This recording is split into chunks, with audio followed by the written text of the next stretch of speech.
welcome back to Computers for the Completely Clueless, and we're talking about the Internet and the World Wide Web, and a good question came up. What's the difference between the Internet and the World Wide Web? We use them almost interchangeably. Today we do almost totally interchangeably. Yeah, and you were mentioning, boy, think about the things that you can do on the Internet that you couldn't do 10, 15 years ago. It's everywhere. But the Internet really is more than just web pages. When you think about the things that you can do through this interconnected network, that's what Internet means. Have you sent an email lately or received one? Email, sharing files, video conferencing. Video conferencing, exactly right. Downloading music files, uploading videos for your friends to watch, sharing websites, all sorts of things. Anything, any traffic that goes through basically that big network that's out there is part of the Internet. Now, we're talking about World Wide Web and web browsers today, and that's a little bit different. That's the part of the Internet that contains pages that you can view on your computer. So it's the graphical part. And that's really changed a lot, too, because now there are plugins that let you do the things like the video and the email and everything else through the browser. So everything is mixed together. Well, sure. Right now we're in Internet Explorer 7, the 7th version of the Internet Explorer program. Firefox has not been around that long, but we're in version 3 of that one, and there's a new one coming out. And all the other browsers have evolved as the capacity and the capability of the Internet has changed. So there's an awful lot of stuff. And we finished our last segment talking about the address bar. And the address bar is just like your address. When you address an envelope to send out a letter, you have to know the exact location for the website where you want to go. I have to remember that all the time? Well, you don't have to remember it, Lee, and that's a good thing about computer programs. They can store things in memory, and that will help those of us who have failing memories to redo that. We'll talk about those in this segment. But you want to show me a trick that's another one of those keyboard shortcuts where you hold down one key and press something else. Let's say we're on this. We're back in the address bar here in our browser. I've highlighted that, and I want to go to the CNN website. So I type in CNN. Okay. And you see our drop down. That's not enough, Lee. There's more to it. Don't you have to type in http://www. Don't have to type it. I'm just going to do Control-Enter. All right, so you hold down on your keyboard the Control key, and you press the Enter key at the same time. And when you let go, it fills all that in for you and takes you off to that website. So let's say we wanted to go to ESPN.com. Same kind of thing. You type in ESPN, Control-Enter, and it's going to fill in all the extra stuff for you. ESPN, I want to do that because that's a really good example. If I do ESPN, because ESPN.com doesn't really exist, they have what they call push site. And when I do Control-Enter, it'll go to that, but then it goes to ESPN.go.com.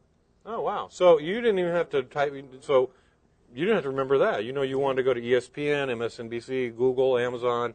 You just type in the first part, press Control-Enter, and away you go. You hope you get to the right place. I hope you get to the right place. Now, spelling does count in address bars. Absolutely. If you type in goggle.com instead of google.com, you're going to end up in a different website. And companies buy websites that are common mistakes to try to pull you over to things. So somebody locally who's made millions of dollars doing that very thing right here in our community.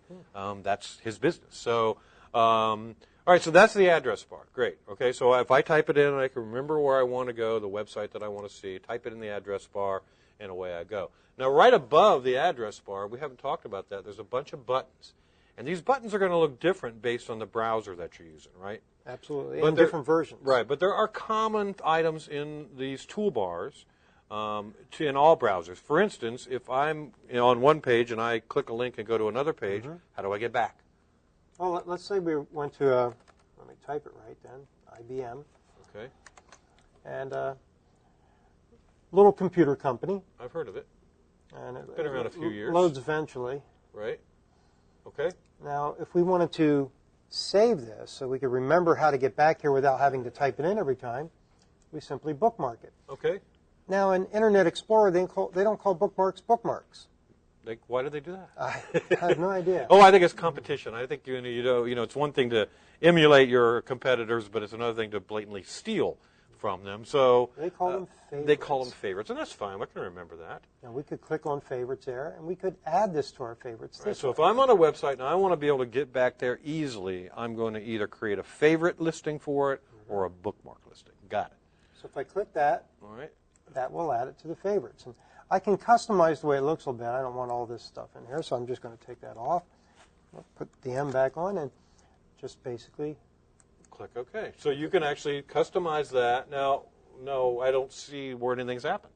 Well, where are my favorites? There's a couple places. If we look at the button again, on the menu bar, there it is. Ah, I see. Very good. But we also have this other button on the side here that says on the favorites. toolbar. If I click on that now, opens up a whole section for all right, us. so it actually brings open a little window there where it has your favorites listed. Now, I see an add button. That's good. But what's this organize button for? What's that about? This opens up a dialog box where we can put things into folders. All right, just like we talked about in one of our first shows. You organize files on a computer by placing things into folders. So your bookmarks or your favorites can go into folders as well. So why don't we create a folder for our computer company research? How about that? So let's come over here. We're going to create a folder. Okay. That was hard. All right, and we're just going to organize it based on a topic. Nothing too fancy. We want to have a listing of all the computer companies that we're researching. Find things. And then there are a couple ways you could put these things in there. But the easy Dell. way is for me to grab this with my mouse. Okay, hold down the left mouse button and drag it and drop it into the folder. Wow. I could do that to both of those. Now, wait a minute. Oh, okay. Now, there you go. Now, if you look closely at that, when you clicked on it, the little folder icon actually now looks like it's open. All right, if you click it again. If I click on the links one, it closes the other one, opens this one. Gotcha. So there's that user interface thing. So if I close there, I bet over on the left, we can get to our computer companies. Now, there are a couple other ways to create favorites that we were talking about as well.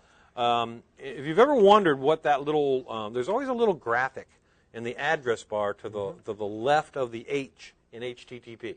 And if you've ever wondered what's that's there for, I mean, it's tiny. Does it have a use? I mean, it identifies the site if they've taken the steps to make that a fave icon. Okay.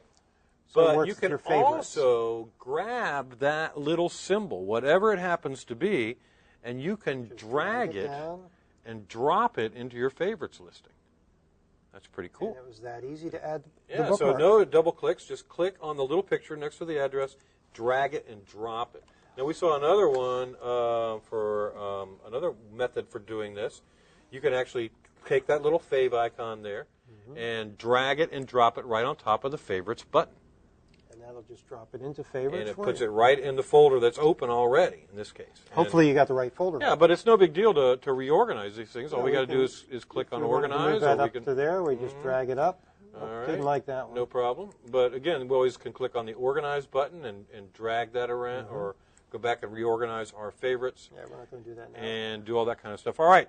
Let's talk about one more thing as we kind of wrap things up. We'll lead into our next segment. But, all right, you've been searching the web, Lee, and gosh, we can't remember that website we went to last week. Had a great article in it, and I meant to go back and read it, but now I can't remember where it is. How do I find where I've been in the past? Oh, the history. The history. Oh, where I've been in the past. The history. Well, that makes sense. Okay. Very important part, too. I'm going to do Control-H. Okay. Probably the best way to get to it. And that'll show you all the places that you've been. Now, we've got the search thing there. I'm just going to switch over to View. And this shows you the places that you've been. Very handy place for parents because it'll show you where your children have been recently. And if you ever see that totally empty, that means it's been cleared. That might throw up a red flag for you. Well, let's come back and talk about history in a little more detail in our next segment. We'll wrap things up, and we'll finish our talk about browsers and the common things that you can do with them. Okay, stay right with us.